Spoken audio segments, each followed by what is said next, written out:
বছরের পর বছর ইসরায়েলি কারাগারে বন্দী থেকেও ফিলিস্তিনিরা বাবা হচ্ছেন অভিনব এক কৌশলে।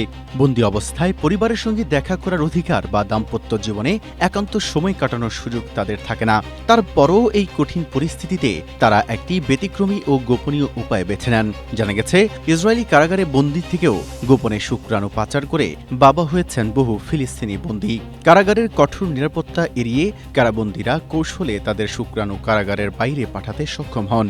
এরপর বাইরের হাসপাতালে চিকিৎসকদের মাধ্যমে সেই শুক্রাণু ব্যবহার করে স্ত্রীর শরীরের ডিম্বাণু নিষিক্ত করা হয়, যাকে চিকিৎসা বিজ্ঞানে আইভিএফ বা টেস্ট টিউব পদ্ধতি বলা হয়। গত কয়েক দশক ধরে ফিলিস্তিনি বন্দীদের মধ্যে এই চর্চা চলে আসছে।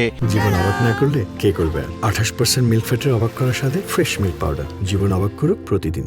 গত 10 বছরে এভাবে জন্ম নেওয়া শিশুর সংখ্যা শতাধিক ছাড়িয়েছে।